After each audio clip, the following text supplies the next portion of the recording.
Alrighty, ladies and gentlemen, boys and girls, welcome back to another Genshin Impact lore reading session. We are in Sandrone's old home of Alen and Polonia, because we are getting through the last bits of pre-Snezhnaya lore reading content. At the time of recording right now, the version 7.0 special program goes out tomorrow morning. So tomorrow we're gonna get our first official full in-depth look at 7.0, the characters, the region, the Archon quest, etc. And I have a ton of lore that I need to catch up before Snezhnaya releases. I still have some character lore to read, artifact sets, books, etc. We are basically going to be spending the next 2 weeks getting through all this lore, and we're starting with Sandrone. We're just gonna take a little seat here, and I'm sure this is going to talk about the Narcissenkreuz. It's probably going to talk a lot about Alen, Polonia, the Fatui, and maybe even things that she's kind of coming to terms with now that she's been reawakened, reborn, given a second chance due to Alen and the Stellar Linchpin. I can't wait to see what she says about the other Harbingers, especially my goat, oh captain, my captain, Il Capitano,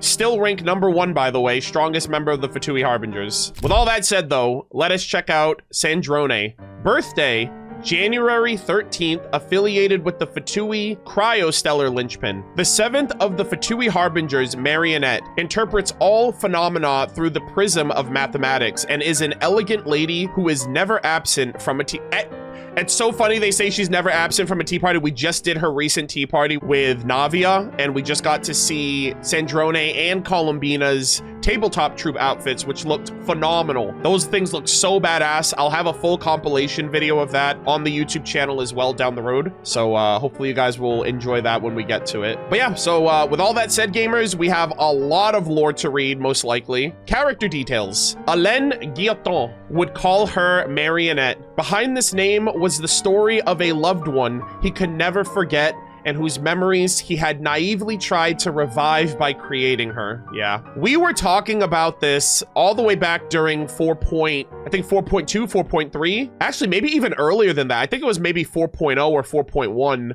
when we opened Basil Elton's timepiece and we saw the picture of the Narcissenkreuz kids inside. The immediate parallels and the immediate realization that Marianne looked very much like Sandrone, but we knew that Marianne was dead in the present. So a lot of us speculated, and good on Hoyoverse for drawing those parallels as well. Yeah, like that theory was kind of born ever since Fontaine came out, which was awesome. So confirmation that Alen tried creating Sandrone as a way of like replacing his sister. But the moment she opened her eyes and tentatively spoke his name, he resolved never to call her that again. It was wrong, he realized, to make this exquisite little creation bear the weight of his sister's life and of his own mistake. This little creation deserved a life of her very own, just like everyone else born into this world.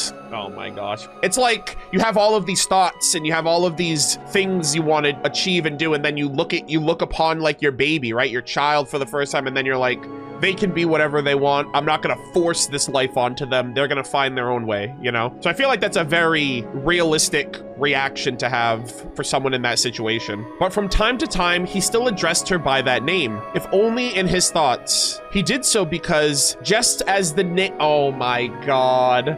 Just as the name Marionette suggested, she was pure of heart, kind, and always full of joy. I remember when I was originally thinking about what her name would be, I thought it would be Mary-Annette, which I think it kind of like would translate to like Little Mary or something. Yeah, Little Mary. It's still like her name in his mind, but it's still Sandrone's name separately from that, you know? Just as the name Marionette suggested, she was pure of heart, kind, and always full of joy. The people of Snezhnaya knew her as the Lady, or Lady Marionette. While most spoke of her with the fear that a Harbinger typically inspires, there was also often a distinct note of respect in their voices, a sentiment made clear by descriptions such as the decisive Lady Marionette and the ever-reliable Lady Marionette. But to her friends and colleagues, she was known as Sandrone. While it was originally just a code name, over time, the name became a cheerful way for her closest friends and dearests to address her. They began to associate it with the scents of dessert and afternoon tea,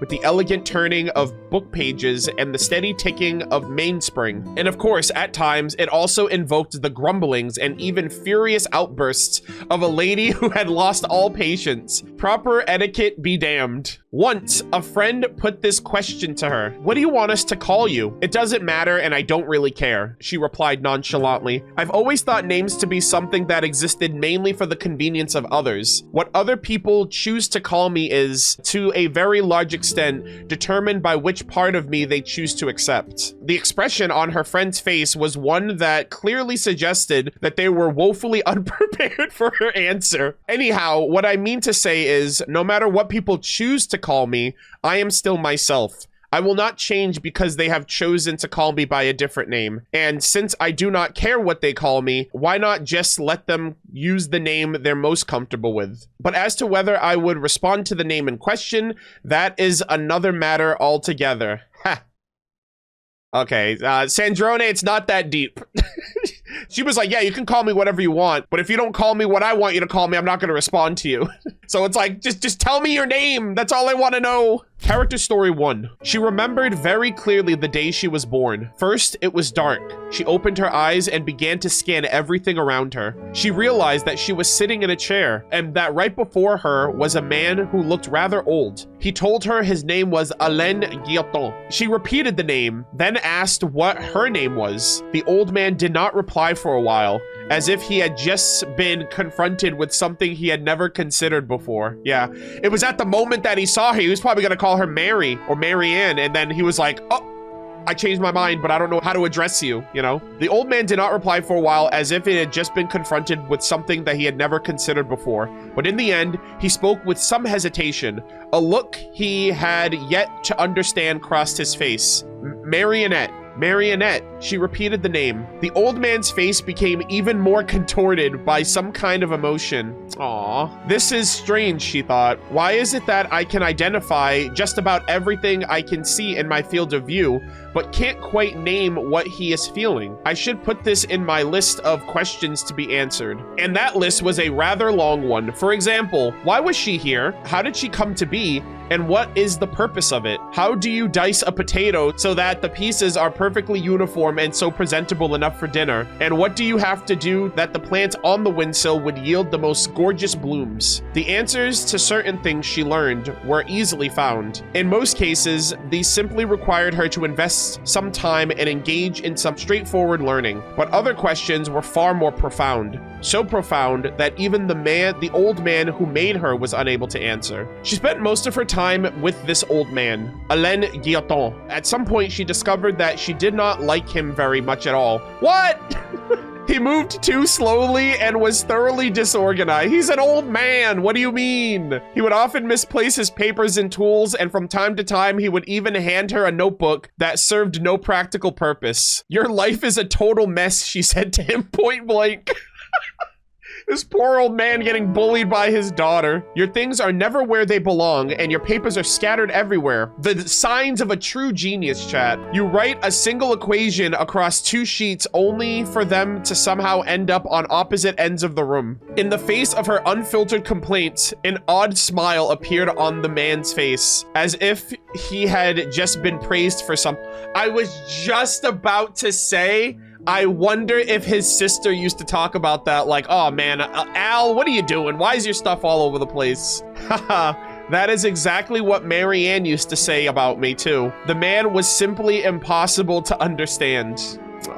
But over time, she also came to discover the parts of the old man she liked better. She grew fond of the way he was so utterly focused while deep in his work, and the sound of his pen against paper. She cherished the way he would explain various principles of engineering to her, and the way he discussed complex math problems with her at the workbench. She found comfort in the stories he would tell about the past while sitting by the fire, about the Fontaine of Old, about Nymphs Croy, and she held a quiet appreciation for the small smile on his face in those moments. She discovered that although this old man was rather careless and disorganized, he was also kind, righteous, and full of wisdom. As time passed, the parts she liked about the old man came to vastly outnumber the parts she did not like. This led her to embark on a review of her previous actions. Elaine was stunned when he found her writing in her notebook. She could tell that he really, really wanted to ask her what she was doing, but for fear of making her change her mind,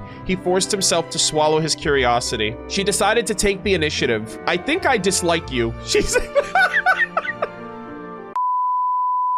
I think I dislike you, she said. She could tell that he was rather hurt by that opener.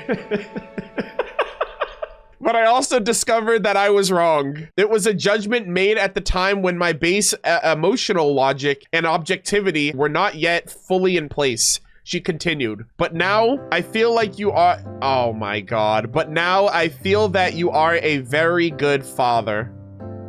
Alen was astonished for a moment. Then a smile appeared on his face. It was a smile of genuine happiness mixed with some other emotion. Is he going to cry? She was still slowly learning to read human emotions, though she still couldn't understand the reason behind them. But that question could wait. She picked up her notebook and started writing again.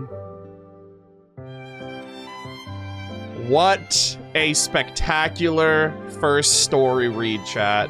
Oh my God. She was such a baby. She knew nothing. She was so young and she was like, you know what? I'm just gonna wing it. I don't like you very much. All right, I'm just saying it how it is, but I like you more than I dislike you, but I still dislike you and I need to let you know that. Oh man, this is so wholesome, so sweet. Cause she's a freaking genius, you know. She's just like him for real. But like, it is hard to like look at someone and not know what they're thinking or not know what they're feeling. That only comes with time and experience. You've been alive for like, I don't know. Is this like your first day alive or something, or over time, like maybe a month or something like that? She needs to kind of go through trial and error to kind of read humans and learn more about her own emotions. So that was a great first read. I love that. Character story 2. She remembers Alen's passing very, very clearly.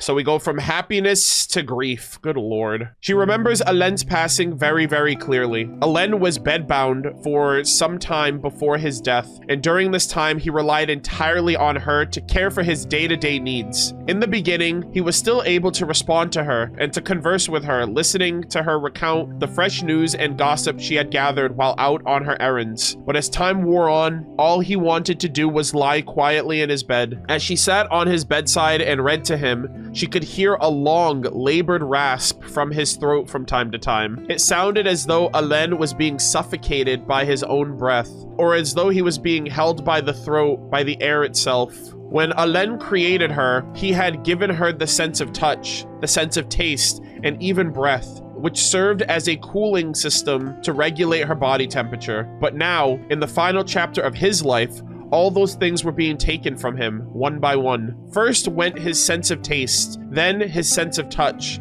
and finally, his breath. There were several moments where she thought he would simply falter and fade. This is his final breath, she would think to herself. But he would pull through, again and again, every single time. One of these times, when she glanced over at the bed, she noticed that Alen had opened his eyes and was looking at her. I thought I was done this time, he said. Done? Done what? I thought I'd finally gone to another place, he chuckled. I've been practicing how to die.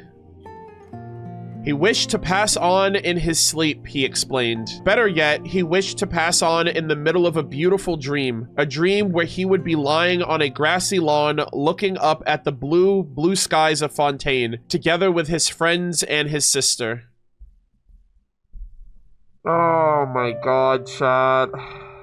The harsh reality was that Renee transcended, so he didn't die yet. Jacob became abyssal, so he didn't die yet. The only one in the story that was already dead, Catter had become Caterpillar, so the only one that was dead at this point was his sister. But even then, like a part of her remained, right? Like her memories and through Director Lyris and the Oceanid and all of that. So at this point, he thought all of his friends were gone, but it's just like, God, dude, that is so tragic too. To realize what he didn't know. Am I in that dream too? She asked. Oh, no, he replied.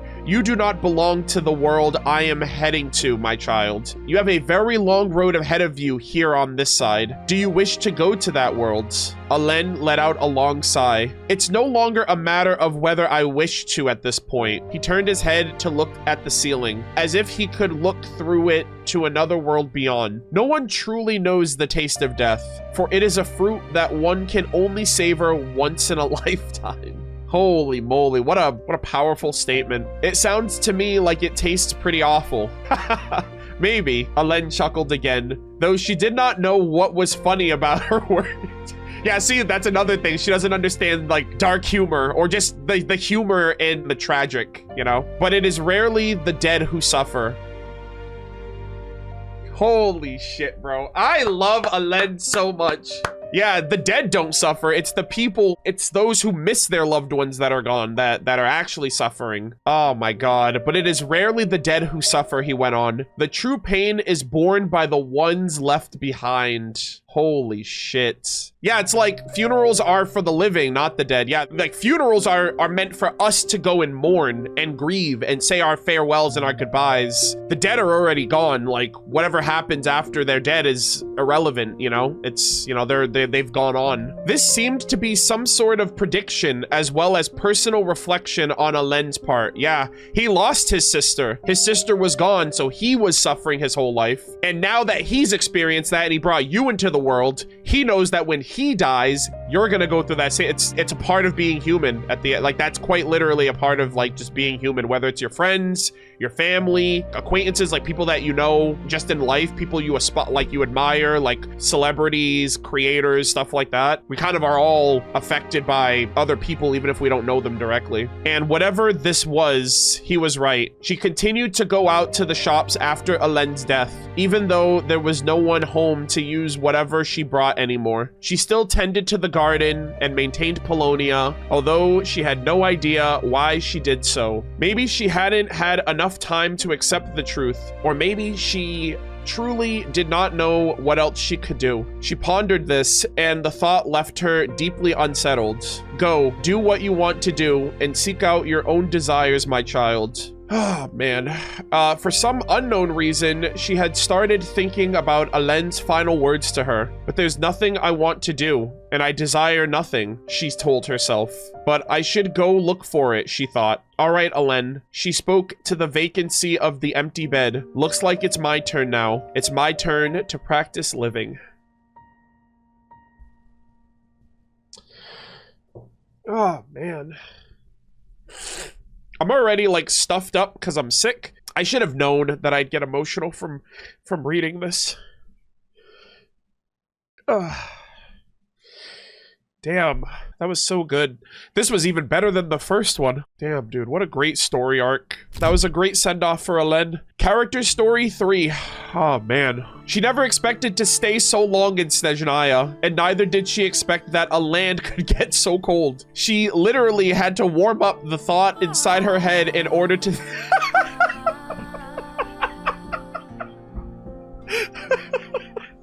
She literally had to warm up the thoughts inside her head in order to think. From her point of view, life of a member of the Fatui was relaxing, even easy. She did not have to go out to the shops or take care of someone else's needs. Instead, she enjoyed all the conveniences a Harbinger was entitled to. And the tasks Sarita assigned her? Complete child's play for a genius like her. Then, one day, as she was noting down the date in her diary, she realized with a surprise that she had already been in Snezhnaya longer than all the time she had spent with Alen and Fontaine. It's as if this had become her second home, she thought. And that led to another question. Just which is her true home? Fontaine or Snezhnaya? And what is home exactly? Is it a place where one is needed? Certainly her job in the Fatui is irreplaceable. Or rather, it would be hard to replace her, and Her Majesty clearly has need of her. Or is it a place where one feels most at ease? Undoubtedly, life in Snezhnaya had been a pretty comfortable one so far, and there she had access to all the research equipment she could ever need. And if she ever felt bored, there was always the opera performances. Or maybe home is where family is. But family, she had no one else but Polonia now. So...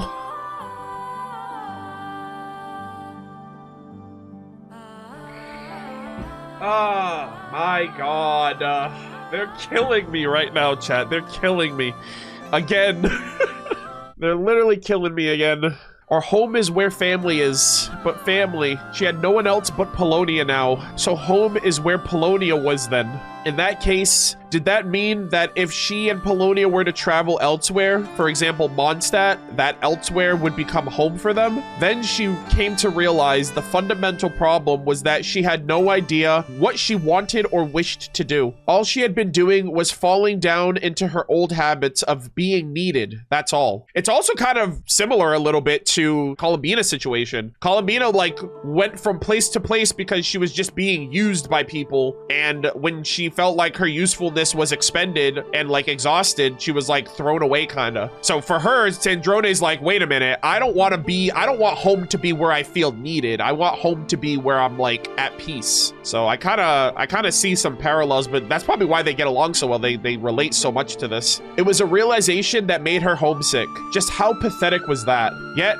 at the same time, she had no idea how she could or would change things. How annoying. If someone had pointed a musket at her head and demanded her name something she disliked about Snezhnaya, she would probably end up naming a few of the people she would rather not have worked. Dottore at the top of that list, bro. I swear to God. At first, she examined her feelings through a highly guarded lens. She worried that, much like how she had detested Alen at the very beginning, she might eventually discover qualities in her colleagues that she actually liked. But that did not work. If later events taught her anything, it was that some individuals would simply remain detestable to her, no matter how much time had passed or how much objective observation she made about them. Yeah, Dottore is literally unsavable, unfriendable, if you will. Unlike with Alen, the parts of them she did not like would continue to vastly outnumber the parts she did. Yeah, exactly. Or rather, she did not like the parts of them at all. Once again, this was something she did not know how to change. She had no intention of changing other people, let alone herself. How annoying. Maybe it was because she's still in the midst of learning her... Sorry, let me read that again. I think it's supposed to say maybe it's because she was still in the midst of learning herself. That reads a little odd to me. Maybe it was because she was still in the midst of learning herself. Maybe it was because she... Yeah, see? Yeah, because look at that. The second line says it like that. Maybe it was because she was still learning how to live. Yeah, that first one tripped me up. Or maybe it was because she still had yet to gather enough references and data points. Elaine had often said, I need 1,600 Primogems for that hoe. You'll get on that.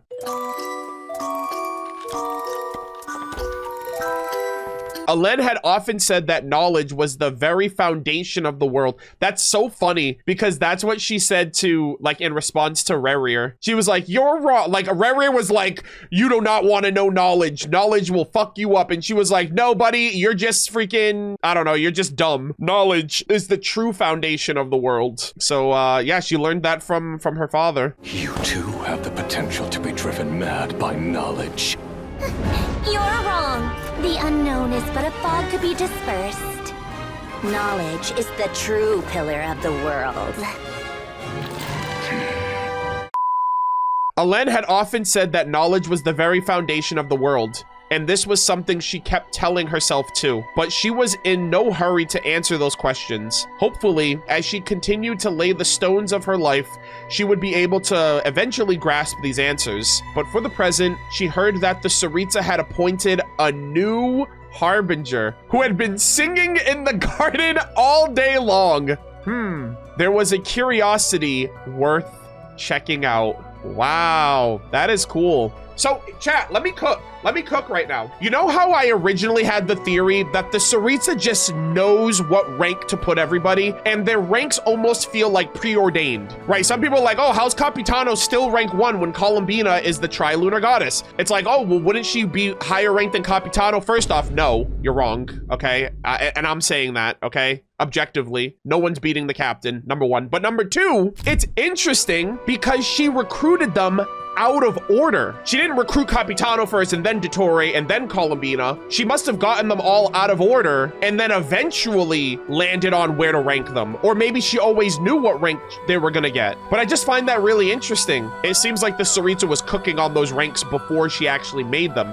But then sometimes they didn't work out that way because Crucibina got replaced by Arlecchino. So she was just like, okay, Arlecchino, I guess it was because she had the Crimson Moon bloodline. She's like, you know what? You're good enough to be the knave. I don't know if Crucibina was rank 4 of the Harbingers before Arlecchino, or if Arlecchino outranked her and got ranked somewhere differently, but just had the same knave title. Interesting. So Columbina has joined the fray. Character story for gamers. Absolutely ridiculous.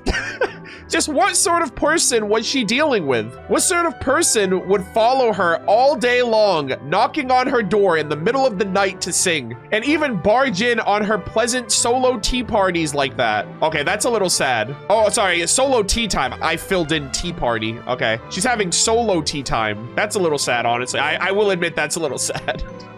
Aggravatingly, this person has shown absolutely no regret or remorse, even after various stern warnings and a retaliatory burden of a heavy mainspring forced upon her. To make matters worse, not only had these actions failed to create distance between them, but her subject was now hovering closer than ever.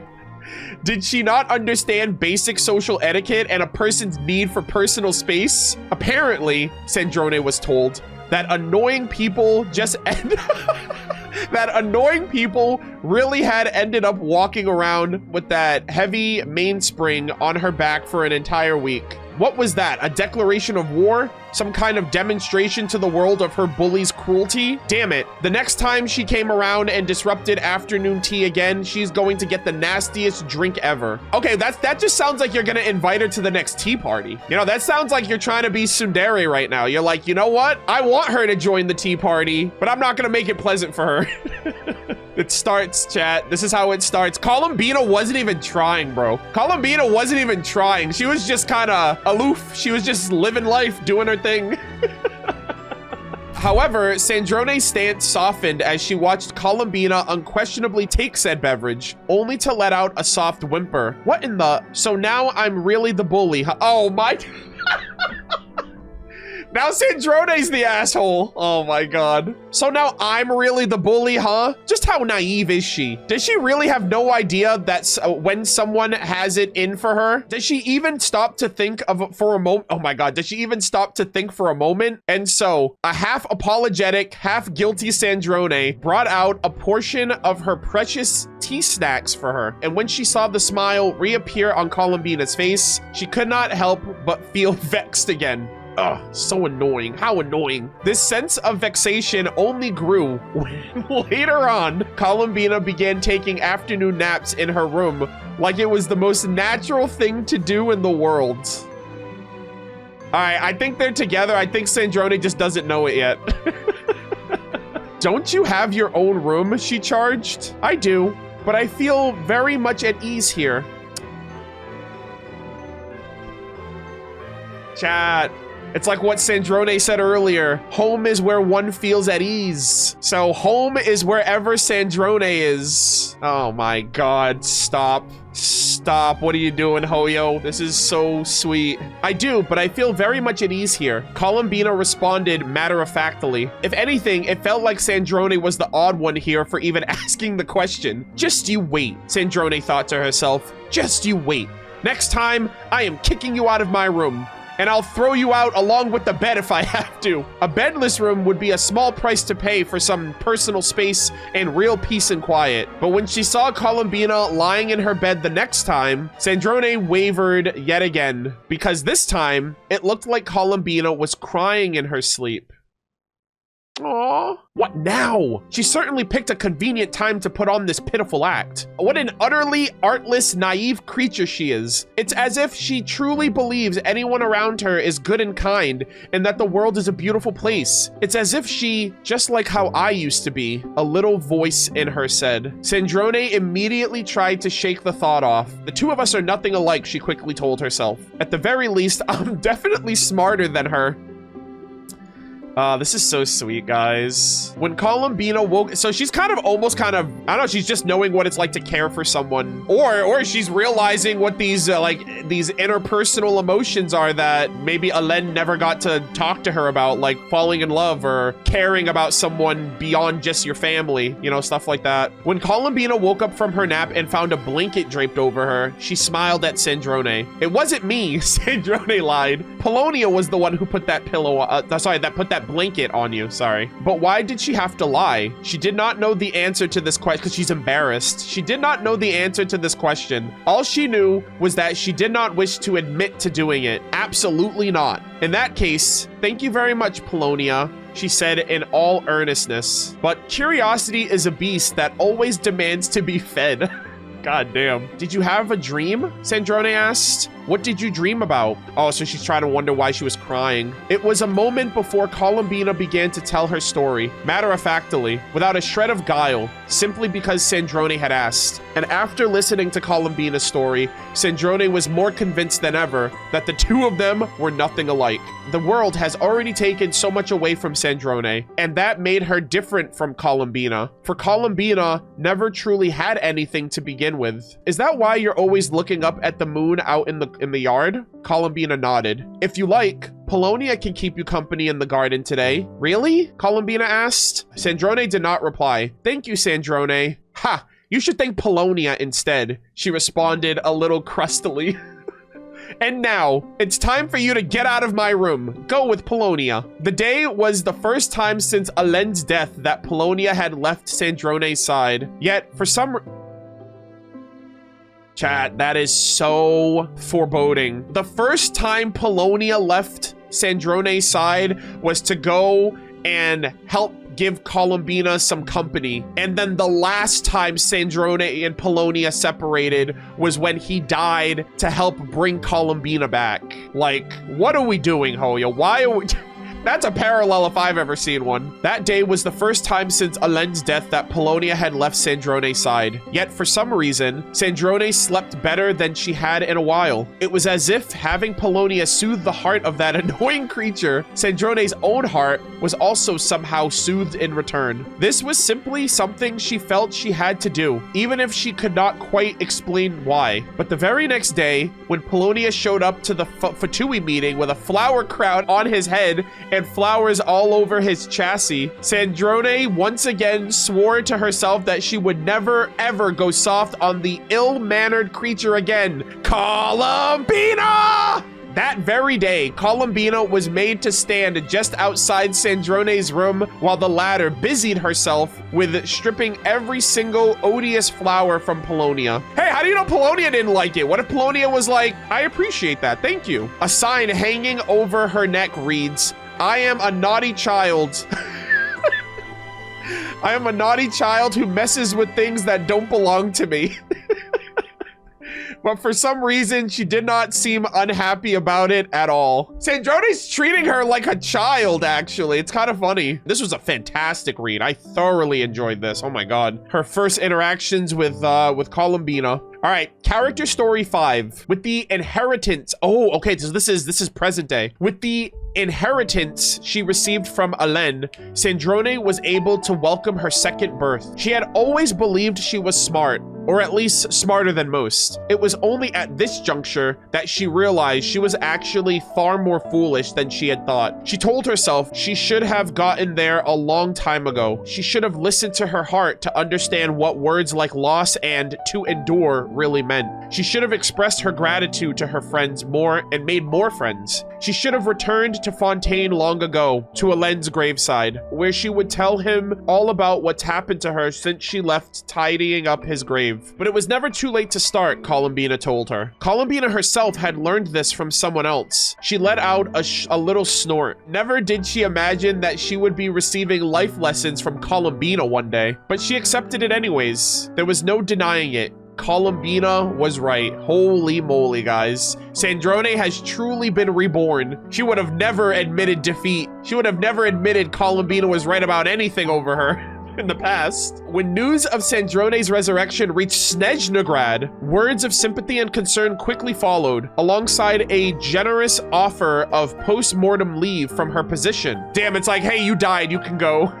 However, when Sandrone expressed her desire to remain with the Fatui instead, the Tsaritsa naturally agreed without further comment. Chat, I swear to you, the Tsaritsa was about to let Sandrone leave, implying that whatever Sandrone's purpose was in the Fatui, it's been fulfilled. I don't know if she needed Sandrone to die and then be brought back with the stellar linchpin, and she's like, oh, okay, you've done the thing, you can go now. You can leave, you can live your life. But Sandrone didn't want to leave. I think the Fatui's goals align with the Tsaritsa's plan more than the Tsaritsa's plan aligns with the Harbinger's goals. Like, you know how like the Harbingers join the Tsaritsa, she gives them something, she gets something out of it? I think their goals are like on this path of fate that work towards the Tsaritsa's plan, which is why she probably just, like, aside from getting the no-sees, I think that's why she just lets them do whatever they want. It's still going to amount to success in the end. She knew this news would cause unhappiness in certain quarters, for it meant the power and interests carved up upon her death had suddenly vanished from their grasp. Damn, that's crazy. Some people were looking to capitalize on her death. If I had to guess, maybe it would have been like Pantalone or even Puccinella. I can only assume. I don't think Arlecchino would do that. I don't think Child would care. But she did not care what the others would think. She had just been given a second life, and she was going to live it exactly the way she liked. She was going to live entirely on her own terms now, and she certainly wasn't going to hold her tongue when she got mad. Ha! Did that certain someone really think he was going to take control of the Adventurers Guild of Catherine and the rest of them from now on? Fat chance. Ooh. He? I wonder if he's talking about Pantalone then, because Pantalone pays the freaking money that fund the Adventurers Guild and Catherine. But her coming back, he was probably like, fuck off, man. I'm not gonna get that bonus, am I? Did that certain someone really think he was going to take control of the Adventurers Guild of Catherine and the rest of them from now on? Fat chance. But of course, that did not mean she was entirely free from the shackles of life. Every time she received word of yet another Fatui meeting, she would roll her eyes and grumble as always. Ugh. Meetings and more meetings all day, every day. Annoying. I guess for a Fatui, meetings are always like a constant, which is kind of funny. All right, here we go. Polonia. The first time Sandrone met the behemoth, it immediately extended its hand to her. That's just his humanoid programming, Alen told her. Polonia, short for prospective, undulation, localized, observing, and investigating automaton.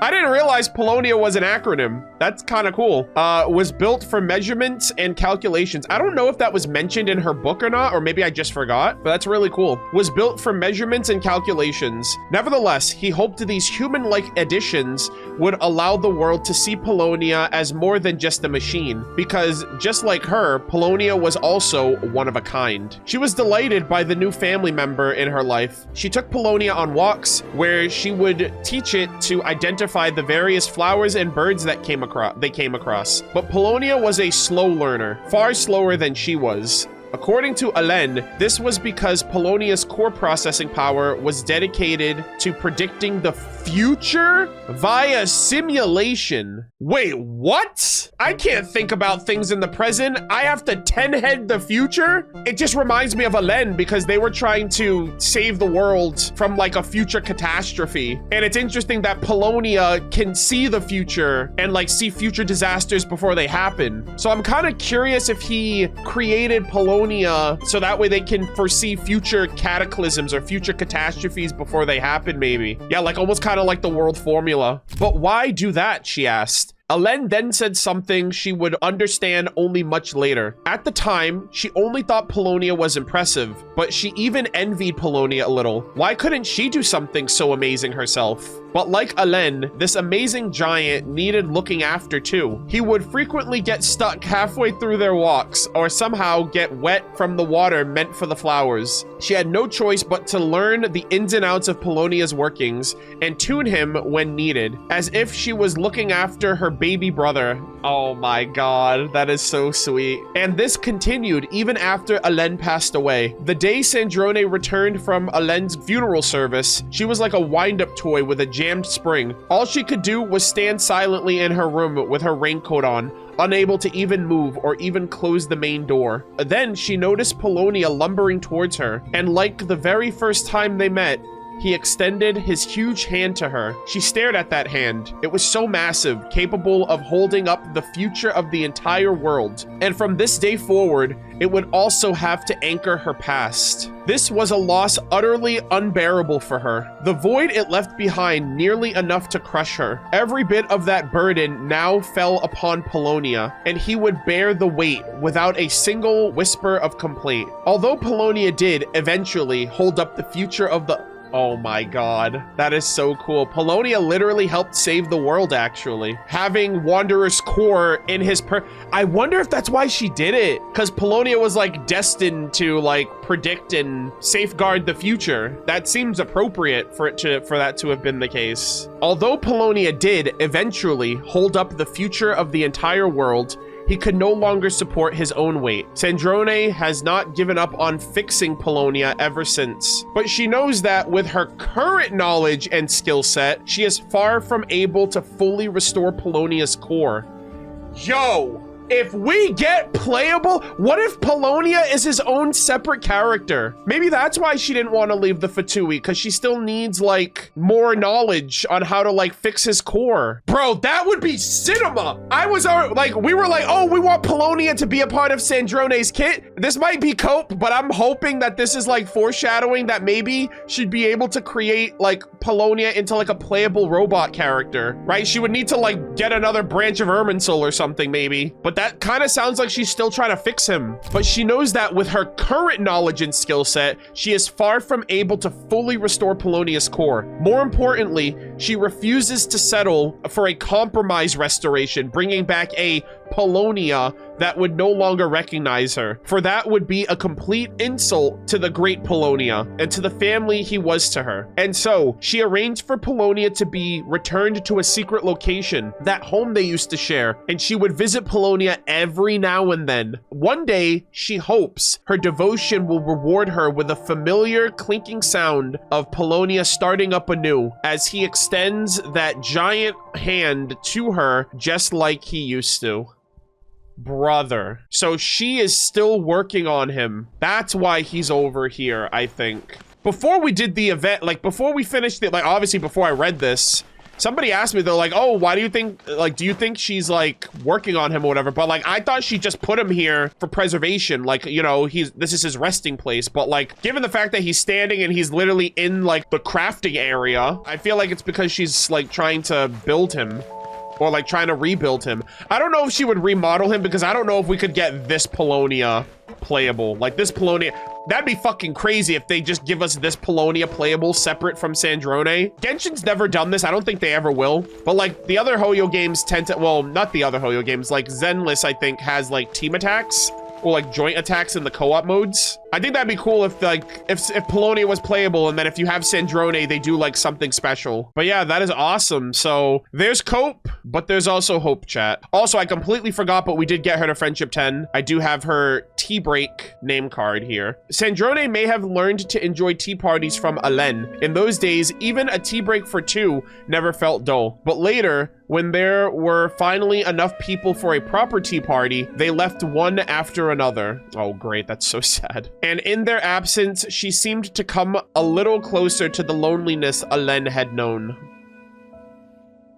Jesus Christ, guys. Holy moly. It's like, man, they give us a little hope, they give us a little happiness, wholesomeness, and then they punch us in the stomach. And lastly, for her reading, we have the Stellar Linchpin. Sandrone had not relied very much on her Stellar Linchpin ever since it came into her possession. Certainly, she was aware that it was this little rock that activated her inheritance from Alen and gave her the second chance. A fact for which she is grateful, but she remains troubled by a simple problem. She didn't quite see how this little thing was supposed to be of any real help in her daily life. Is it supposed to help her with her research? But that's what her brain was for. It's not like the stellar linchpin can solve equations for her. Or is it meant to help her channel elemental energy? But even before she ever had it, she rarely relied on elemental energy for it. Or perhaps it provides some kind of energy support. But no matter how she looks at it, it does not appear to be compatible with her body structure. After all, thanks to the great Alain Guillotin,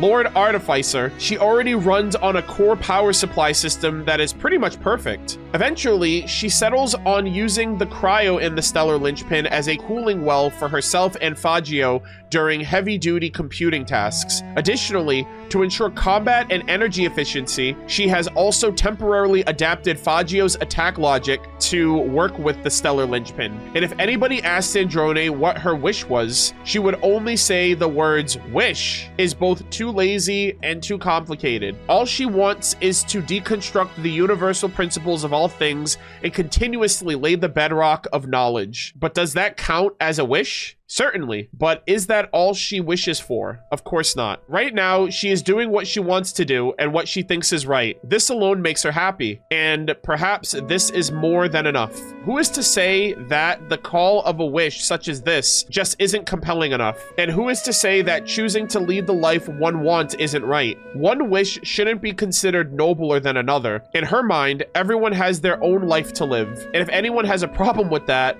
they had better be prepared for a verbal shelling from Sandrone. And if they still have a problem with that, okay. And if they still have a problem with that, she'd probably just scoff and point a cheeky finger up in the sky and say, well, then you'd better take it up with the one who came up with this.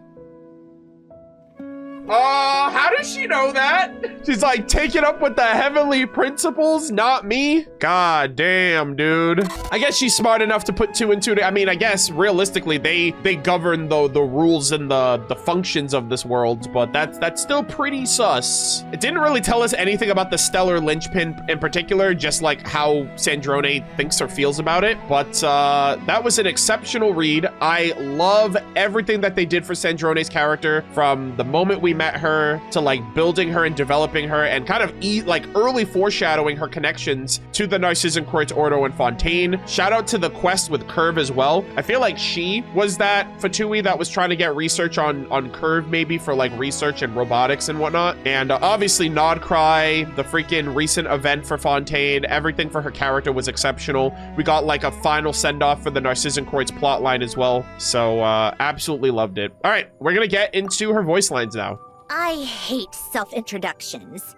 If you're supposed to know me, you'll get to know me naturally. And if you're not, why waste the time and energy?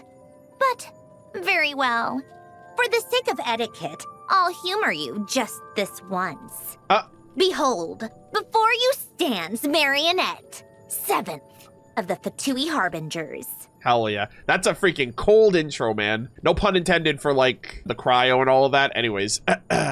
It's about time we threw another tea party, don't you think? I wonder who else is free. I like music. In fact, I've taught myself to play many different instruments. You don't believe me?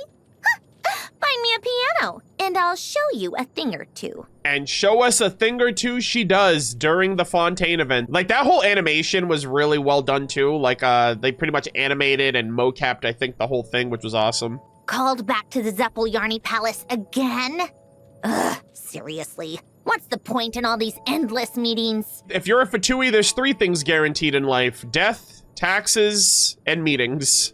Well, this is inconvenient. My flowers adore this kind of weather. Aww. Defensive systems. Operating normally. Prepare for lightning strike? That's crazy. Time for more snow damselettes. Oh my god, bro. Did Columbina force her in the snow and they made, like, snow angels together? He's like, yeah, they're not snow angels, they're snow damselettes. Oh my god. That sounds so sweet if that's the case. The perfect weather for cake, strong coffee, and getting lost in a good book. Oh, that sounds divine. The skirt really wasn't made for weather like this. Oh. How in the blazes did Rosaline used to cope? Holy moly, chat. Rosaline mentioned in Sandrone's voice lines. We're winning, guys. R/Senor remains, they're getting all the crumbs right now. Good morning. Would you like a cup of coffee? It really raises the spirits. Why would someone like me need coffee? Can't a lady appreciate the taste? Also, coffee's awesome. I enjoy coffee every now and then. It does actually, like, raise your spirits in the morning, the smell alone. Is it that time already? I'd better prepare some refreshments. Back for dinner? This isn't a canteen, you know. Forget it. You're here now. I'll have Baggio whip something up. Hell yeah. You should get some sleep. I prefer to do my research at night. It's quieter, and there's no one around to bother me. What do you mean? My sleep schedule is fine as it is, thank you very much. Damn, chat, she's just like me for real. I have like a good sleep schedule for like 2 weeks, and then it just fumbles. And then it takes like a month to fix it, and then the cycle repeats. What's wrong with calling me Sandrone? Huh? My original name? I love how she's constantly like, huh? I've noticed a lot of her lines have that. It's like an interruption moment. I think it's so funny. What's wrong with calling me Sandrone? Huh? My original name? So you really want to know? Ooh. All right. I can still remember when I first opened my eyes. Ellen had just finished creating me. Alan. He called me Marionette. I tried to repeat it, to say it out loud myself, but I noticed something complicated in his expression. His sister. Only later did I come to understand what it was. Oh. A mixture of regret and guilt. He never called me that again. Anyway, after telling me the story of the Narcitzenkreuz Ordo and his sister, Ellen concluded by insisting that I was free to choose my own path in life. An important part of that, he said, was deciding on my own name. Aww. For my part, I told him I was perfectly fine with the one he'd given me. Marionette Guillotin. Pretty unique as names go, wouldn't you say? Guillotin. And I've been saying it like that the whole time. For different reasons, the Tsaritsa ended up making Marionette my title as a Harbinger. Oh. Perhaps that was simply another so-called act of fate.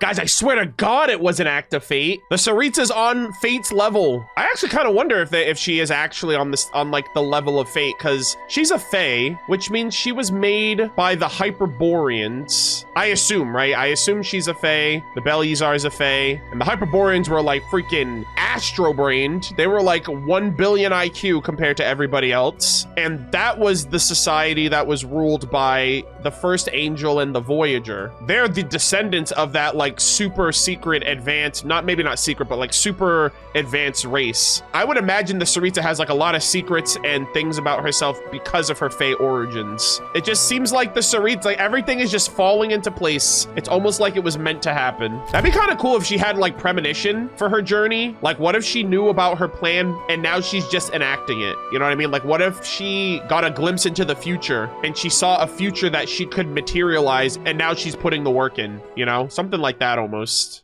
When I was first created, it seemed like too much work to find a place to lie down. So I usually just slept in a chair. It was only after I arrived in Snezhnaya that I grew accustomed to sleeping in beds. Oh. I have to say, after an exhausting day of dealing with my colleagues, wearing something comfortable and hiding beneath the covers is wonderfully cozy. Yeah. There's a sense of security created by my sensory system and emotional circuitry. I now know why people like to sleep in. However, beds come with their own issues. My clockwork key prevents me from sleeping on my back. Oh, and yeah. It's difficult to balance when lying on my side. The only option is to sleep face down. I've seen so many fan arts of Sandrone, like, on a bed with, like, the keys, like, turning her because she's attempting to sleep on her back. Yeah, that was, like, a pretty funny thing. Like, when she got, like, officially revealed. Actually, I think I saw it a lot after the animated short came out, because there was that one shot that showed her, like, sleeping on her front. You've read my diary, so don't you think it's about time you shared some of your own secrets to even things out? Uh-oh. Huh? Huh? Your adventurer handbook? Huh? Why would I want that? If I wanted to know what you do every day, I'd just get Catherine to tell me. And there it is, chat. Confirmed. I've been saying this shit for years. The Tsaritsa already knows everything about us because they literally made the Adventurers Guild. We've been snitching on ourselves for the past 6 years. We may know each other better now, but once we arrive in Snezhnaya, we still have to follow the rules. Ooh. After all, you've been fighting the Fatui since you arrived. Ooh. Who knows what kind of a stir you'll cause over there? Oh my god. Naturally, I'll try my best not to make your life difficult. I'd appreciate it if you could do the same for me. Helping each other out based on mutual understanding. That's what companions do, right? Yeah, of course. Oh my gosh, I can't wait, dude. I can't wait. I'm actually really excited to hopefully see some other NPCs. Who could forget Agafia and the Fatui guys that we met in the 2.8 Golden Apple Archipelago. I really hope those Fatui that were in the Golden Apple are back in Snezhnaya. I hope that we get to see Stepanian, I think it was the Grenadier or the Brigadier or the Bombardier NPC that was in the Perry event that talked about Major Valerie. I hope we see him in Snezhnaya. If she sends any of the Snezhnaya or any of the Fatui back to Snezhnaya for like Project Stuja, like Victor, that'd be cool to just see some familiar faces when we go back there. And obviously we're gonna run into some Fatui as well. I'm genuinely excited for when we meet Piero for the first time, Puccinella for the first time, them two at least, and maybe getting formally introduced to Pantalone, because the Traveler might be an idiot if he doesn't realize that Pantalone was the guy that we saw in Sumeru, because he had his cloak up and, you know, we didn't get the reveal card of him then because that was kind of reserved for, you know, when we got revealed for him from Dottore. So I don't know. I'm kind of curious how things are going to play out with that. It's a good fit for me. Cryo is useful. For instance, I no longer need to worry about overheating after lengthy calculations. Yeah, W Tsaritsa right there. With Polonia gone, life suddenly felt a lot more difficult to navigate. Aw. That's why I created Fagio, my facilitatrice automatisée généraliste interactive et omnitâche. She can deal with a lot of trivial tasks that I'd sure. rather not waste my time with. And Stop she being can fight. French. Huh? Huh? You think her She did it fluency's again. too long and hard to understand? Yes. Is that not how all working machines get their names? No. Alain came up with Polonia, which stands for perspective, undulation, localized, observing, and investigating automaton. Oh boy. I thought everyone named things that way. So, you think it's hereditary? That's kind of cool, actually. Yeah, you know what's funny, too? We give an acronym to FRICKY, which is the Fontaine Research Institute of Kinetic Energy Engineering, which was founded by Alain Guillotin. So I think that's super funny how, like, we default to the acronym instead of saying the whole thing because it's way too fucking long. So I don't know, that might just be an Alain thing. That it's like, bro, can you abbreviate? Can you give these things shorter names, please? Outside of my research, I sometimes like to ponder metaphysical questions. Oh. Just as people from every nation have their own beliefs about death. I often hear people talking about the afterlife, Ley lines. where souls go to rest. Yep. Things like that. But from the time my core was damaged fighting Il Dottore, to the time the stellar linchpin activated Alain's legacy and reactivated me, Oh shit. my memory is blank. Completely empty. Where did she go? Where do mechanical constructs, puppets, go when they die? How are our souls defined? Oh god. Do we even have souls? There are no answers, so I always turn back to my research. Oh my god. But knowledge is the cornerstone of the world. I believe that as these stones continue to stack, one day their height alone will allow me to reach the answers to my doubts. I love how I look in the chat and the first comment I see is, do you dream of electric sheep?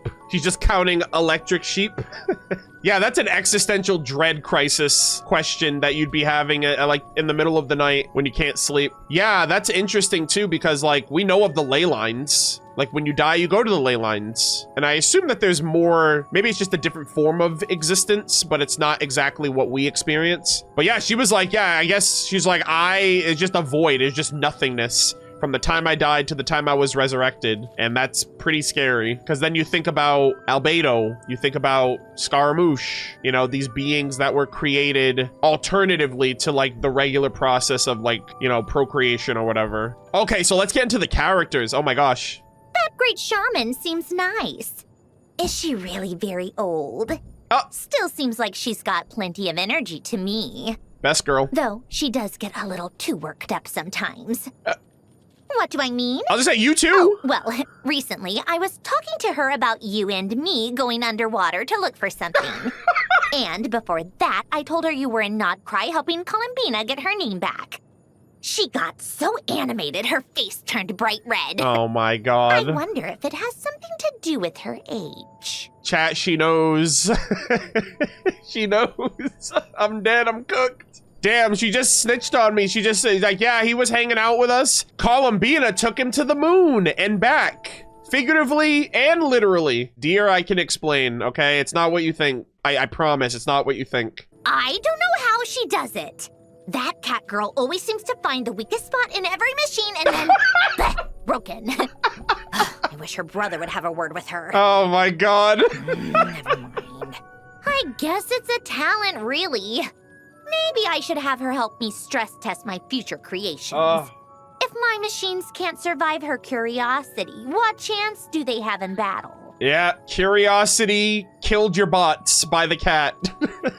Can we reasonably say that Lynette could beat Sandrone in a fight? Or Faggio? Because she would just, like, go for the pressure point and then they would just freaking dismantle. Holy moly. That's so hilarious. Yeah, so it's just like her cat-like curiosity just breaks machines. I love that too.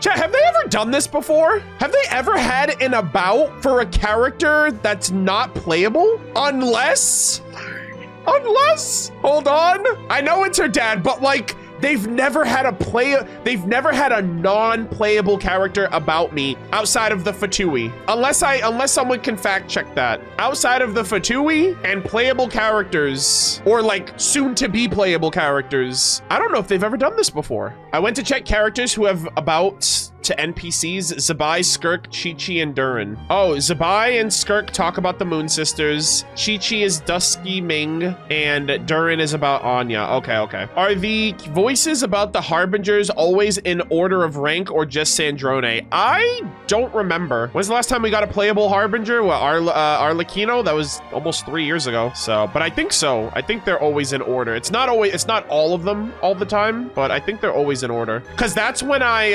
remember when we read Child's voice lines and I was like, oh, I wonder if this is the order of all of them. And that's why everyone thought that Piero was rank 1 because he was always above the captain. But I was like, nah, bro, y'all got me fucked up. Don't talk shit about my goat like that. All right, he's rank 1. Piero's the director, so he doesn't count. After Alen died, I put up a tombstone for him. When he was alive, he said he wanted me to write his epitaph. Aww. So I did. It wasn't difficult.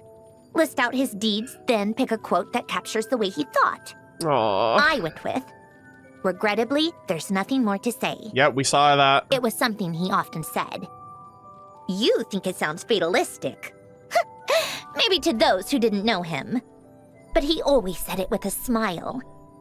It wasn't resignation. He wasn't giving up. Ironically, it was almost like an expression of contentment. Like solving a mathematical problem. Death is just a silent equal sign. Aww. And he's moved to the other side of the Oh, I equation. love that. Oh my god. That is so cool. I was actually also gonna say this is one of the main reasons why whenever a new patch comes out and everybody is just looking at everything immediately when it comes out, this is why I have a very specific way that I choose to like engage with my content. That's why I always do quests first, then I read character lore, and then I get into other stuff. That's why I don't read anything. I want the quest to tell me stuff before I read it. I want like little anecdotes to tell me stuff before I read it, which is why we always save reading for last. Even I still get bothered by the errors in my heart. But Her Majesty, the Tsaritsa? How did she manage to freeze her emotions so completely? Oh my god.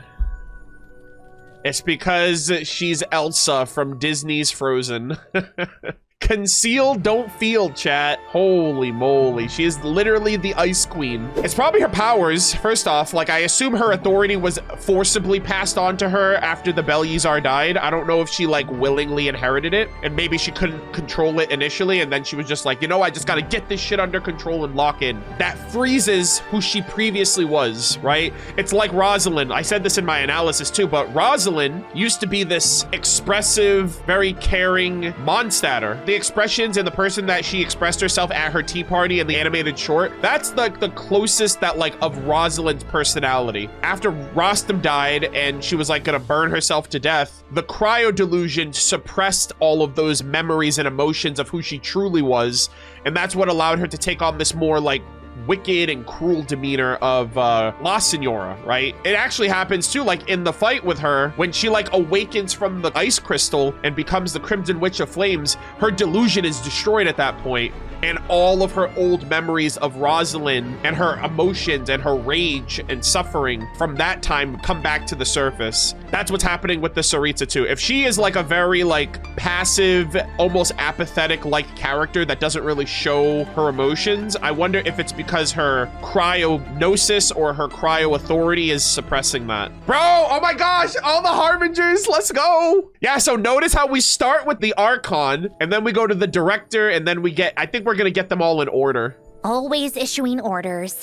Somehow, the world reflected in his eyes seems farther away than it does with anyone else. Oh. The first time I saw him, I knew this world had taken too much from him. Oh my god, that's actually really sad. Honestly, Piero is like, I feel like Piero's so driven by like spite and revenge. He is thinking about things almost the same way Dainsleif is from the perspective of like the sinners. I wonder how Piero feels about the sinners, if he's equally as furious about their actions as Dainsleif is, but it doesn't stop at the sinners for him. The buck stops with like Renova and the Curse of Immortality and the Heavenly Principles, but also the sinners as well. There's a little bit of blame to go on both sides, you know? If Piero is Eftervit, I pray to God in heaven that we get Raptatir, another sinner in Stejnaya during this next year, because I feel like them two have the most direct involvement, like the most direct conflict from their past that goes back to Conria. I really, I assume he's Eftervit, because he was name dropped once in that quest and they just moved on like it didn't matter. And so I feel like they just like gave us a little breadcrumb and we just have to wait and see. And he's gonna be in 7.0. We saw from the 7.0 special program art reveal. All right, chat. Oh, Captain, my Captain, Il Capitano, still ranked #1, strongest member of the Fatui Harbingers, by the way. Of course she had to say something about my goat, because he's perfect. Everyone knows Il Capitano doesn't like to remove his mask. But it doesn't stop him from finishing his tea whenever we get together. Oh my god, what a gentleman. He would never refuse the humble givings of tea and crumpets from the ladies of the tea party. We saw it in the quest as well, of like Child and Capitano at the tea at the tea party with Columbina, Arlecchino, and Sandrone. Oh my gosh, my goat. We still talk about you. We still hear your voice. We still see you in past content. And I promise and hope and pray to God that Hoyoverse is smart enough to bring you back when we go to New Conria. Or even better, if you rise from your freaking slumber and you get like some type of corporeal form in the future. You might want to cover your ears. I'm afraid I won't be able to control my emotions. Fuck that guy. Yeah, he killed you. He caused all of this extra shit to happen. He's the reason Polonia is dead. And he's just the cause for all the strife that we've had to go through for God knows how long. Even if he like indirectly helped, not even helped, I don't even want to give him credit, that much credit. But like, even if he indirectly caused us to sever our connection to Irminsul, everything with that by redirecting all the memories to Aru. But he was cool. He was a great villain. I enjoyed his involvement from the manga to Sumeru, especially Nodcry. And then Uno reversing us back to Sumeru was such a massive big brain plan for him. He got 2 boss fights as well, which is wild, unexpected. And I will say, I still don't think he's gone. I think that Dottore is gone, but I feel like there might still be a contingency for a Dottore or a Zandique to come back. We didn't find that lizard, right? We never found that blue lizard, #1. We never found that blue lizard, number one. That shit was that was like a dress me elephant. And the conversation he had with Pantalone about, oh, I wonder what would happen if you took the memories of someone who's dead from somebody else and put that into like a vessel. What would happen if I took the memories of me from Pantalone and put it into like a body or something, or like a segment body? You know, I think that is something that could potentially happen for him. Pantalone would be the only one that would be able to do that if he's still alive. Like, I wonder if he would be like, you know what? My post-mortem would be bringing back a truly new and like neutral version of Zendik. That's the only way we would get him playable, because it would be him, but it wouldn't be the one that we all hate. All right, let us continue. Columbina used to drive me up the wall. To be honest, she used still to. does. She said, yeah, I was about to say, she still life does. Would be quieter without her around. Who knew I'd find myself getting more annoyed when she wasn't here? Ugh, it's infuriating. Holy, dude, that came from the soul, Jesus. All right, so we have Columbina with life now. She's living such a happy life right now. Her family and friends are by her side, and she gets to go traveling whenever she's free. Why can't I have that kind of fortune? Oh, forget it. I'm not jealous. We all know she deserves to be happy. Aw. She's like, you know what? I'm happy for her. And since you guys are together, you get to enjoy that happiness as well. So, you know, you don't have to be too mad about it. Arlecchino is a woman of her word. She acts decisively, and you can trust her to get things done. Purely from a professional standpoint, it would be nice if all my colleagues could try to emulate her. Is there any updated lines after Sandrone came out? Does any of the Archons or any of the other characters say anything else about her? Arlecchino and Columbia. Okay, I'm gonna mark that down then. We'll check that out after I finish these then. He's the chairman of the Snezhnograd Veche. Veche. Though he often feels more like it's overseer. Every vote cast in the Evaluation Council affects the interest of countless factions. Yeah. Reconciling so many competing concerns can only be achieved by the shrewdest of operators. Oh. Once you understand this, you start to realize just how terrifying he really is. He has probably like the most political, he's like the most politically influential person in the nation. His decisions affect the lives of hundreds, thousands, millions even. And that also extends to their foreign relationships with other nations as well. I'm also curious if we are gonna see a bunch of different factions, right? Because I'm assuming they're gonna keep up the reputation system going into Snezhnaya. You would think his relationship and dealings with Dottore would have been properly investigated from the start, right? Why did it take 10 times longer for my research funds to be granted than that lunatic Dottore's? It's clear there was something shady going on. I even asked Pantalone about it to his face. Uh-oh. He looked right at me with that stupid smile and said, "Oh my, has Our Lady Sandrone finally developed an interest in finances? I can recommend a few books if you'd like. Maybe you should start with 100 phrases to teach you manners." Oh my god, the shade is... Bro, these two fucking hate each other. Yo, Pantalone was like a sugar daddy, actually. Now that I think about it, he's just giving all the money to Dottore whenever he wants it. He's just sugar daddying him. What if Pantalone was sugar daddying him so hard, Dottore was like, man, how do I find the way to allow my baby girl to have like everything in the world for giving me everything I want? Perfect, I'll give them the moon. And then he goes to Nodcry and he's like, all right, I gotta do this for him. I'm gonna get clipped as fuck right now, but I don't care. Also, shout out to r/Senora mains. You guys have been eating. You guys must be like, bro, I couldn't eat another bite. But then you eat it anyway because you realize this is probably the only time you're ever going to hear of Rosalind again after starving for the last 5 years. She always lived for herself. She loved in her own way and hated in her own way too. Oh. No wonder she burned out so fast. Still, her flame shone with a unique hue until the moment it flickered into nothing. Fuck, dude. I love Rosalind so much, man. I might not be a Senora main or anything like that, but like, I really loved her lore. I was one of the people, I was initially like a little upset. I was like, oh wait, she's dead. How the fuck are we gonna learn anything about her? And then I found out that the Crimson Witch of Flame set was based on her. I was like, oh shit, wait, she's the Crimson Witch, so her lore has been in the game since before we even met her, right? It's in Liyue, surprisingly. surprisingly, which is a little weird. But yeah, and then they've just been like sprinkling, giving us a little bit more, a little bit more. We got the freaking Outlander who caught the wind, right? He who caught the wind quest line. I wish we got a little bit more of Rostam in that. He's like the catalyst that kind of set everything off for her after he died. I just hope that we get a little bit more out of their relationship. I know that it's pretty much fulfilled and complete. I'm still hoping that we get a little bit more Senora, or a little bit more Rosalind, I should say, lore. And I have to say Rosalind now. I have to start saying Rosalind. I have to stop saying Senora because Odette might become the next La Senora, right? She might inherit that title now, which is super cool. I love Rosalind. It might just be my bias towards Mondstadt, but I also genuinely just really enjoyed that whole story between her and Rostam and the Knights of Favonius back 500 years ago, and the Mondstadt Cataclysm and Arundel, all of that stuff that was reflected in Varka's story quest. I just wish that she was mentioned in that too, but obviously it was more about the Knights of Favonius and the Boreal Knights. So I'm expecting to get lore about Rosalind when we go to Snezhnaya. Like, where did she stay when she was in Snezhnaya?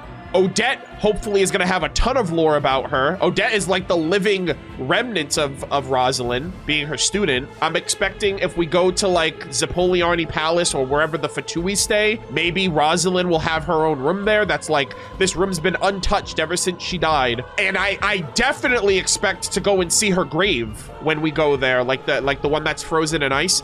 There's one shot in the trailer, and I mentioned it. I don't think I included it in my reaction, or in my analysis rather, but there's one shot in the trailer that shows like this building covered in ice, like during the Saritsa's like sequence. And I jokingly was like, guys, imagine that's where the Saritsa is. Her resting place is there. Oh, another pain in the... well... everything. What? He's nowhere near as bad as Dottore and freaking Pantalone. What are you talking about? Oh, another pain in the... well, everything. He could happily just spend his days with his brothers and sisters. Why insist on becoming a Harbinger at all? And when will he get it into his thick skull that not everyone is always looking for a fight? I need to see, I actually want to see one of Child's other siblings. I want to see any one of Child's family members in that cutscene. Like in the trailer we get tomorrow for the 7.0. Bro, I would love if they talked about, or if they showed us any one of his mom, his dad. I actually have it written in my notes here too. So I actually wrote this shit down a while ago because I knew we were going to Snezhnaya, and I was like, okay, we got to figure this shit out. I was doing some heavy duty research on trying to figure out like Child's whole family situation, because I was trying to figure out how many siblings he had, right? So his character story 4 talks about his mom and older sisters, plural, which means that Child has at least 2 older sisters. That's number 1. In the trailer of his letter home to Tonya, he talks about Tonya and Anton, and they're both younger. So Tonya and Anton are younger than Child. Child's character story reveals Tonya and Anton being great kids, confirming that they're younger. Child's story quest talks about Tusser. Tusser's young too. And his 5th character story talks about Child being the 3rd son, which means Child has 2 older sisters, 2 older brothers, then Child, then Tonya, Anton, and Tusser, which means brother has 1, 2, 3, 4, 5, 6, 7 siblings. 7 siblings, including him, 8 kids total. I apologize for what I'm about to say, but his parents be fucking. How do you have 8 kids? 8 children? That is fucking crazy, bro. Yeah, good for them. The fact that they have 8 kids in the most inhospitable nation into that is crazy. And then you got the mother and the father, so that's a 10 family household. But I'm excited because he has 4 older siblings, and I'm like, surely chat, one of them is playable, right? Are they really gonna give us 7 other siblings, 4 of which are older than him, and not one of them is gonna be a playable character? I'm so excited for Child. And then on top of that, Child has all this fucking Ajax lore and like this legendary warrior from like a story of the, you know, Ajax and Snegorochka. We now think that that might tie, well, we've talked about this for a while, that like that story might tie in with Child and the Saritsa, because child is named Ajax, and the connection and destiny and fate of shared names is a thing, going all the way back to like Durin. And then the Tsaritsa, who is a Fae, and she's the Cryo Archon, so she could connect with like the Snegurochka of that story. And that also connects to potentially Ajax being the third descender. Bro, yo, Snezhnaya is gonna be wild. I cannot wait. I'm not in the habit of casually sharing my life story with others. But if I'm going to open up, can we at least wait for pleasant weather and to do it over tea and cake? That was such a soft request from her. She just gets like the puppy dog eyes. She's like, can we do this over better weather with tea and cake, please? Please? My colleagues in the Fatui might not be the ones I'd choose, but there's no denying that it's an excellent place to conduct research. The Tsaritsa is generous with her resources and funding. I'd say the equation balances out in my favor. Interesting. Okay, not bad. It never bothered me that Alen created me to look like his sister Marianne, or that he named me Marionette. Yep. The way I see it, these are simply the consequences of my birth. Exactly. Does it bother you to look like your parents? Or to bear their family name? Not at all. Not at all, actually. I look like my mom. I look more like my mom and my grandfather, but I'm named after my dad. I like mathematics. A world built on formulae and logic has a kind of elegance anchored in certainty. I also like music, which is similar in many ways. I used to think playing music should be approached like a mathematical problem, balancing the notes and the beat, no space for deviation. Later, I came to realize that some minor flaws, even mistakes during a performance, can actually make the music more beautiful. Yeah. A slight pause here, a sudden improvisation there. Such tiny errors are where emotion is born. Aw. Reverberations of the performer's heart, you might say. Being perfect is boring, man. Let your flaws run wild, okay? What the world gives, the world will take away. To live is to gain and to lose. To pick up what the world can't seize. To hold onto it amid loss and farewells. And to keep walking forward. Aw. If a person desires merely to live, is that too insignificant a wish? Just like someone saving the world solely to save themselves. Oh, wow. Is such a reason too simple? To live, to feel, to witness. That's me. And then one day, perhaps those things the world cannot take away will grow numerous enough to shake it to its core. What a great passage here. I love how she mentioned the whole, like, save the world again. Because, you know, back in the day, she, like, rejected that whole thing. Yeah, she's come a long way since then. Besides music, machines, and mathematics, I also enjoy horticulture, when conditions allow.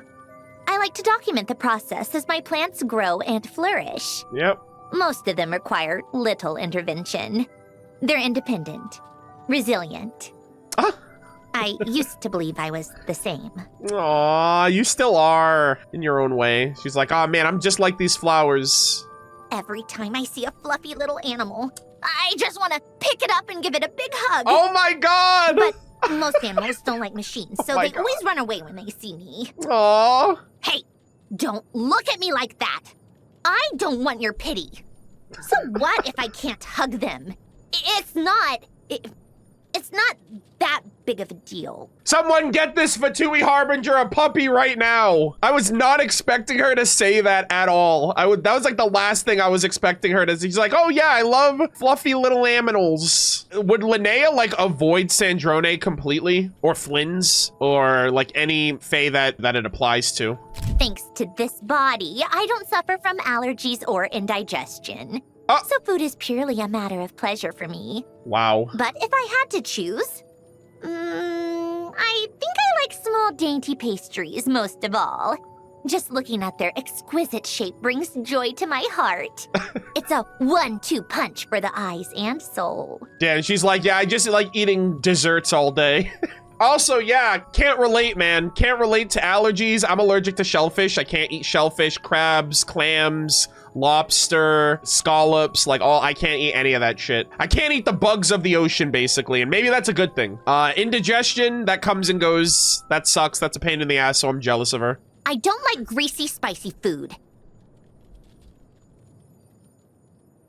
What are we doing here, man? What do you mean? That's like the good shit. I love spicy food. Oh my God, I love spicy. Maybe not too greasy. I'm not over here like, yeah, guys, I love the food because it's greasy. Every so often I'll indulge, but like, I love spicy. You don't have to eat greasy, spicy food. You could just have spicy food. Oh my God, I love spicy food so much. I'm like, oh, my senses are tingling.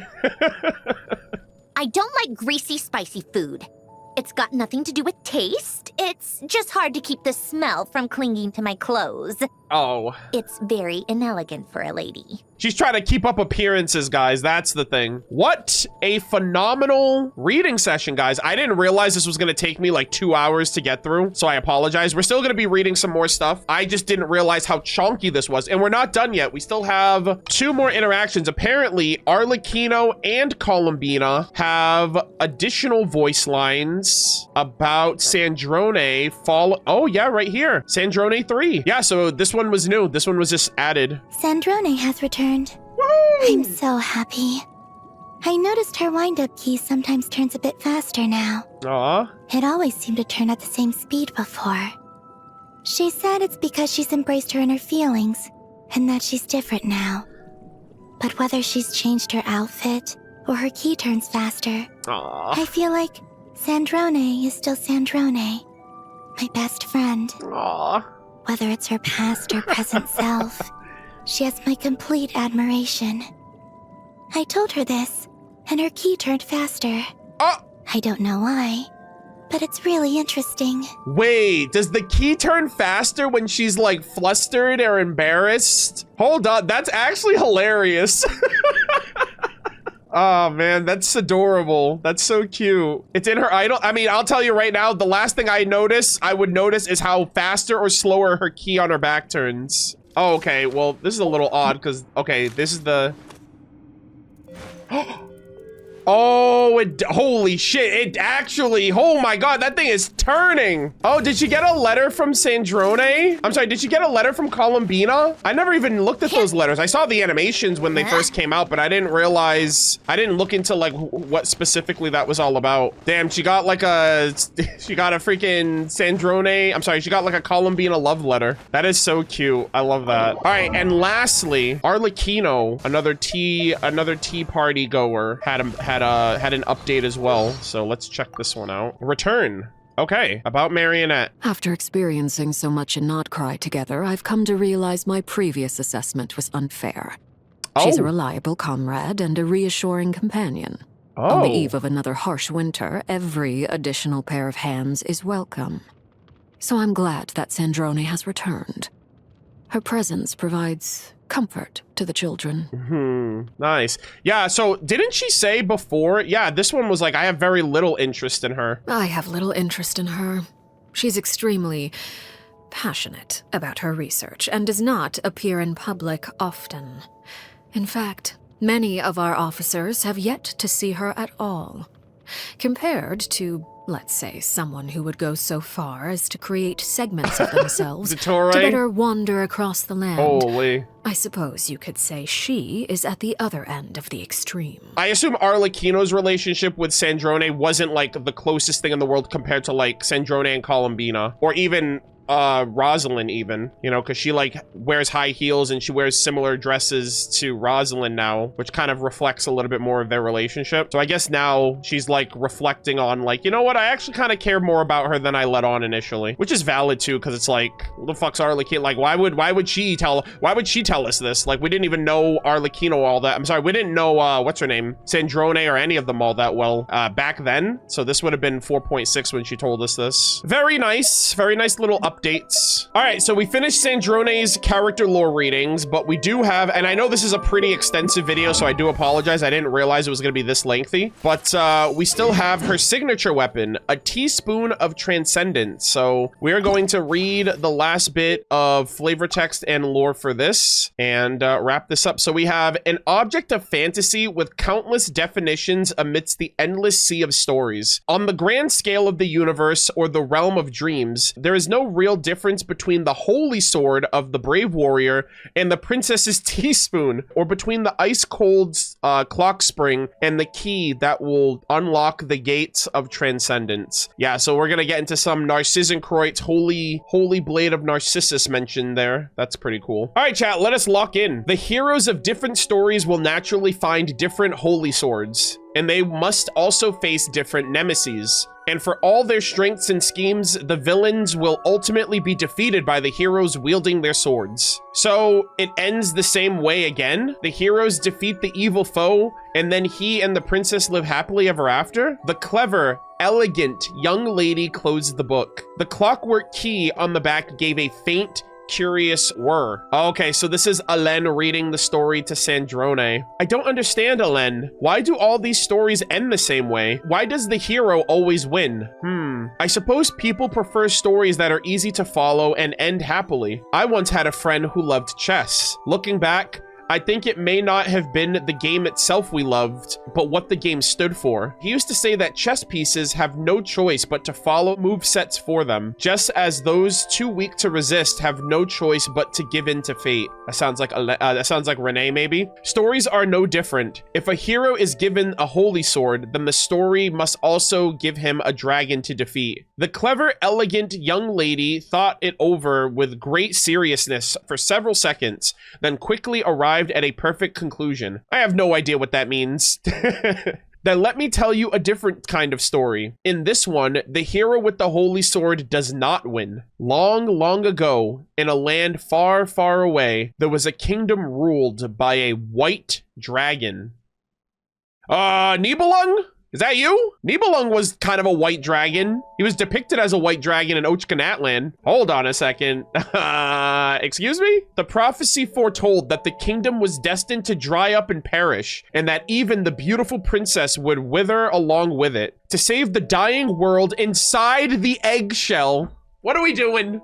What are we doing? To save the dying world inside the eggshell, the hero, Narcissenkreuz, went in search of the greatest holy sword ever spoken of in legend. He believed salvation could only be reached by severing ordinary bonds, uniting the wishes of all, and crossing beyond the bounds of good and evil. Unstinting in sacrifice, unflinching in farewell, undaunted by pain, the hero, Narcissenkreuz, always dreamed on a scale so vast and noble that no mortal vessel could withstand its weight. Oh, so he's like kind of talking about Renee here. Renee tried to be the hero and he failed. And so the hero longed to transcend the weakness of flesh and blood. He dreamed of shouldering all sin and suffering by himself, of wiping every tear from the world through the mysteries of the tearless magic, and of attaining what some called transcendence, a transformation like a leap from ape to man. Yeah. So the white dragon is kind of interesting because like that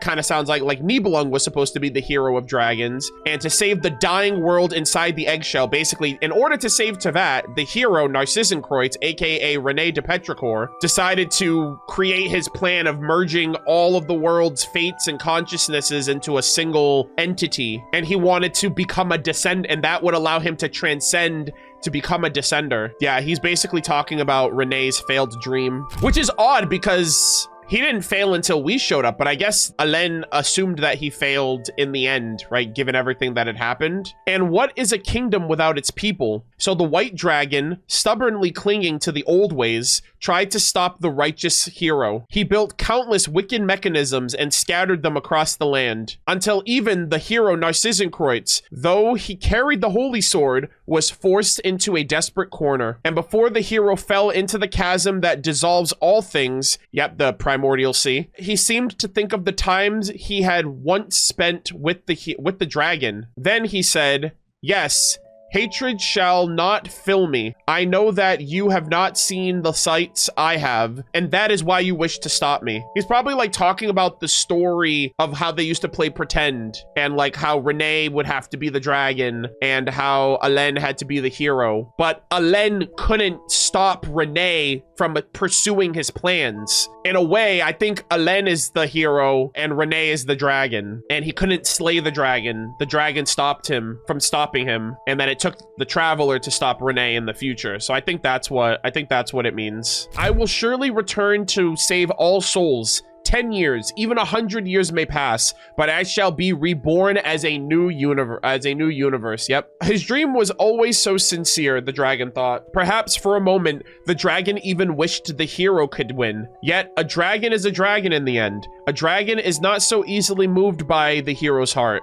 And so the dragon only watched as the hero fell into the rift, and he and his dream dissolved together, all in vain. Ellipsis. The dragon was awful. Yes, that's why he was the dragon. Even though he defeated the hero, he lost everything he treasured most. Perhaps the dragon simply could not understand the hero's choice. The hero wanted to save the human world, but he cannot accept human weakness. And if not, everyone could become a hero strong enough to rise above fate. But there is no meaning in transcendence for one person alone. Haha, I don't like this story. The hero is too arrogant and the dragon is too stubborn. They were both idiots who couldn't find another way. They claimed they wanted to save the world, but they couldn't even understand what the other was thinking. If it were me, I'd never do it like that. Chat, Alen was devious. Like, Alen was basically like telling her of the failures of himself and Renee. And she's like, yeah, I would never do it that way. But the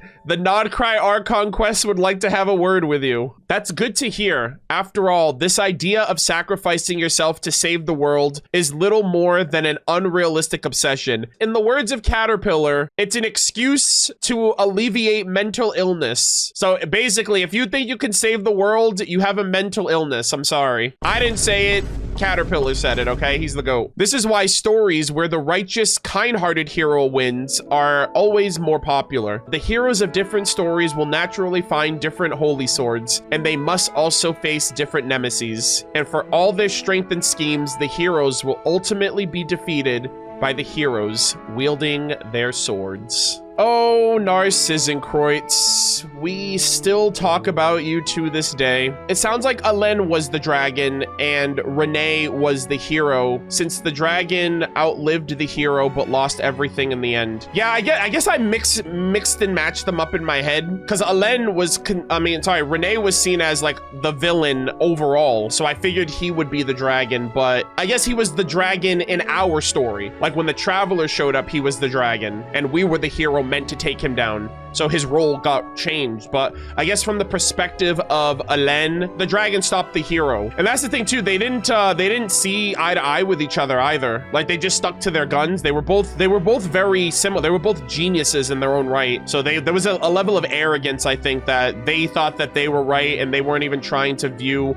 or come to an understanding or reach a common ground. And, you know, that's probably one of the things he's regretted in his old age, especially when he looks back on everything that's happened. Renee does put himself as a dragon in the artifact set. Yeah, I mean, that artifact set was ages ago, so I actually forgot about that. I gotta read Dottoro's boss mats now. We're gonna read Dottoro's archive, we're gonna read Dottoro's boss drops, and we're also gonna read the anomalous marrow.